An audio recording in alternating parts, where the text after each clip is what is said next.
or what's happening, gang? I'm back and we are in Malaga. Atención, por favor, el aeropuerto de Málaga, Costa del Sol. We're in Malaga Airport.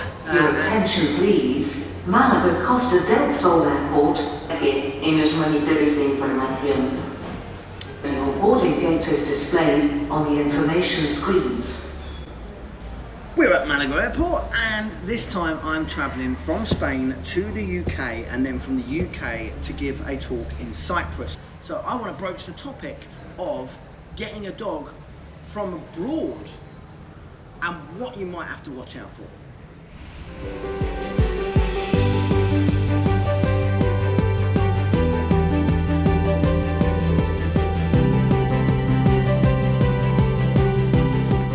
So meet Bobby.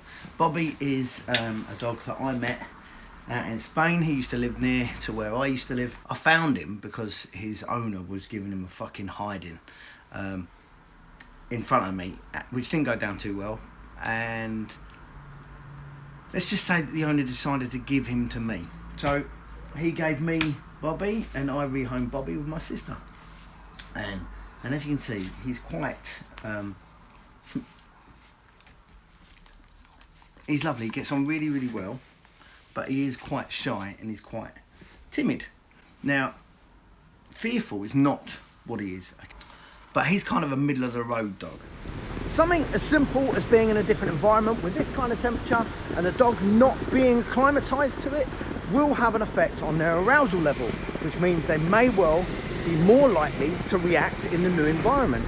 Of course, that works both ways. They might be more relaxed.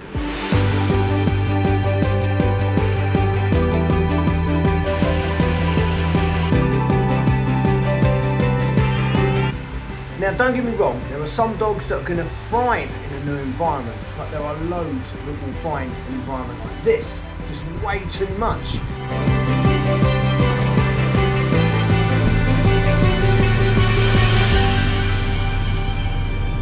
So the fact is that being here is very different to being here.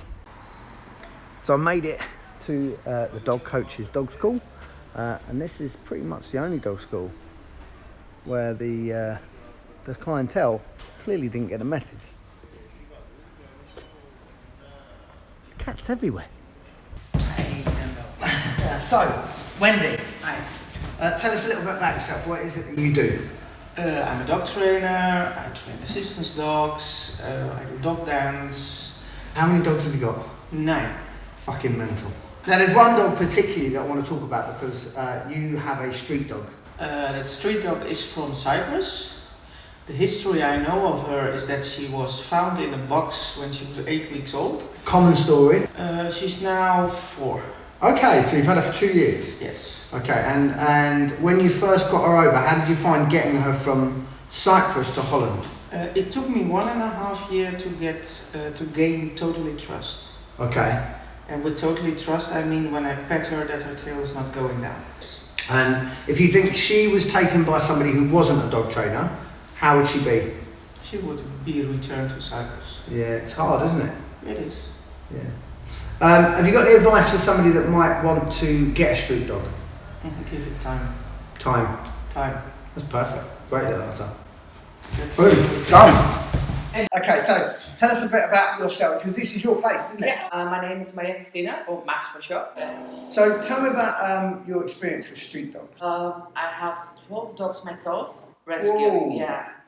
3 with 3 legs. 3 with 3 legs? Yeah, and one, it was because it was shot. It's a Beagle Cross. Wow. Yeah. Or now we have a lot of pet dogs. Yeah. People take a dog without thinking. Yeah. It ends up a problem, because if you don't train the dog, if you have it outside, on the balcony, in the garden, caged or tied, you know, of course it's going to be a problem. So if somebody was going to take a dog, a stray dog, Yeah. and they were going to take it on and maybe move it to a new country, Yeah. what would your advice be? Anyone who's getting a rescue dog, they have to know that that dog is not domesticated, doesn't know anything about a home, about floor, about TV, about even walk on lead. So not all rescues have the knowledge or know about that. So they just rescue a dog from a really abuse or a bad situation, goes into a kennel, has nice food, nice water, clean water, loved, but the dog doesn't get any education. I mean, the dog doesn't know anything. So they just put them in a crate and they fly over and they go, oh my God, what's that? Okay, they just need patience, and really they need to get help, professional help. Well, there's lots of good tips there. Yeah. Right, so if you can, if you're interested in looking at maybe taking on a stray dog or a street dog, then check out the comments below and we will put some links in the description. So some of those dogs that are rescued from the streets or from a mountainside or from near a reservoir are actually living a really, really good and happy life. They get to be outside. Yeah, it gets a bit shit when it rains occasionally. But generally, they know where to get their water from, they know where to get their food from, and they get to roam and explore. And if they're in good nick and they don't want proximity to humans, then picking that animal up and putting it in the middle of a city could actually be ruining its life. But flip that around and you might have a dog that's really struggling out in the wilderness. It isn't able to hunt, or it's not able to feed itself and scavenge. All it wants is that closeness, that tactileness, that proximity to humans. Then rescuing that dog, that would be massively beneficial. So there are just too many variables to have a one-sided argument about whether it's a good thing or bad thing.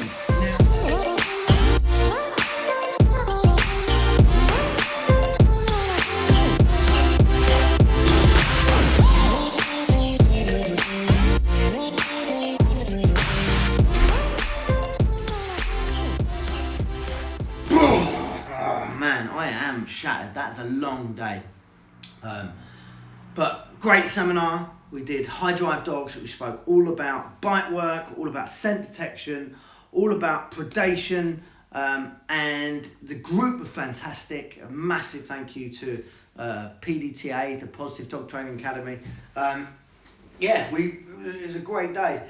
So I think to conclude some of the stuff that we've been speaking about, when it comes to the street dogs and the stray dogs from foreign countries, every single dog is going to be an individual, and sometimes when you try and assess them in certain situations, it's almost impossible. In fact, it's no better than flipping a coin in some cases. The science tells us that actually trying to assess dogs in a kennel environment is really unreliable. I mean, look at this study. So in this study, Paulson et al. Looked at the behaviour assessments of the suitability for rehoming shelter dogs. And they looked at over 236 dogs and then retested them 80 days after they'd been rehomed. Now, interestingly, what they found was that dogs that had the tendency to show behaviour problems didn't show them in the shelter environment. And therefore, it wasn't really indicative of how that dog was going to behave when it reached its new home. So there are shelters that have some more modern approaches to assessment. Places like Battersea Cats and Dogs Home in London, they have a continuous ongoing day-to-day assessment, which is going to be much more useful. We're kind of stuck between a rock and a hard place. You have people out on the ground rescuing these dogs, looking after them and bringing them back to health, and then trying to find them a home, thinking that that's what's going to be best for them. You've got people that try their hardest to do their bit by rehoming a dog from what they think is a tough situation, looking after it, and feeling like love is going to be enough to save it, when in many cases it isn't enough.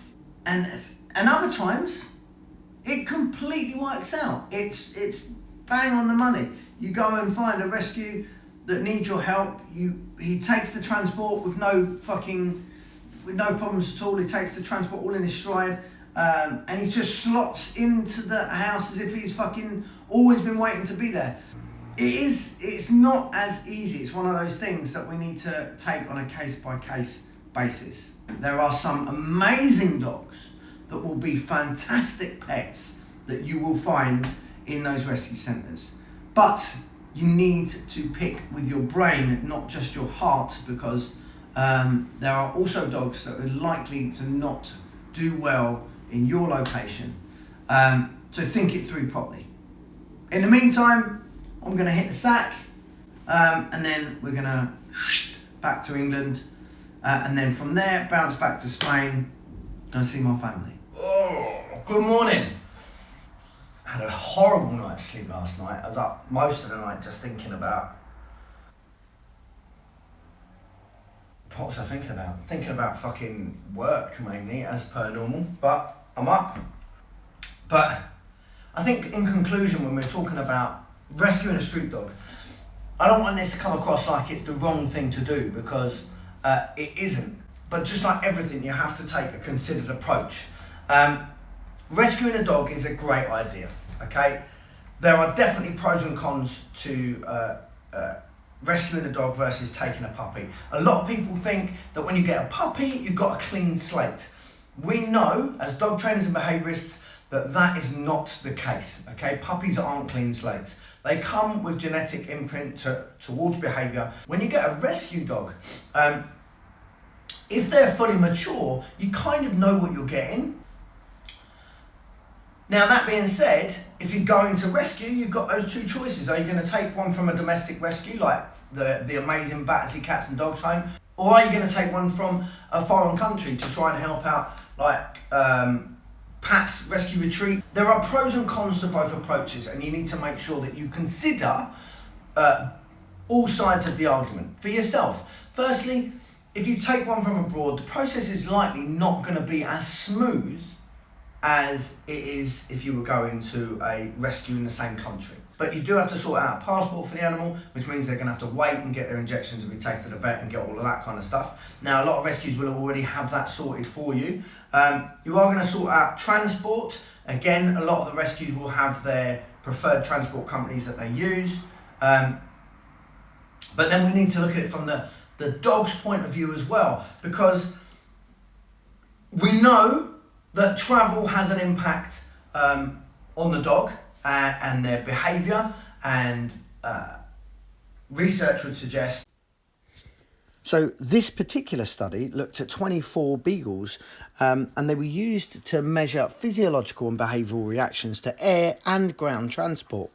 And what this study found was that the results seem to suggest that transportation is stressful for dogs, as we all kind of understood, but that sedation with asaprosamine at the dosage and timing used doesn't really affect the physiological or behavioural stress responses of dogs to air transport. Now, on top of this, you've also got Rooney et al., who looked at glucocorticoids. Now, they regulate the release of hormone, amino acids and fat, as well as other stuff. And cortisol, that plays a part in kennel stress. And it's also something we need to be aware of when we're working specifically with rescue dogs. The hormone levels are higher during transportation and afterwards, which means that when dogs have recently been transported from one place to another, any assessment is really completely unreliable. Not only have they got to learn how to cope with the transport, but they've also got to learn how to cope with that change in culture. And if that culture is massively different, it can be something of an easy transition, but it can also be something really, really difficult. And that's going to depend on the individual dog. Don't let that put you off though, because there are some amazing dogs sitting in rescues, and whether that is in a rescue centre abroad or in a rescue centre in your own country, your dog may well be sitting waiting for you right now. The food is probably the best thing about this place. It's absolutely delicious. But now it's time to head back. So let's do this. Got to do the security thing now.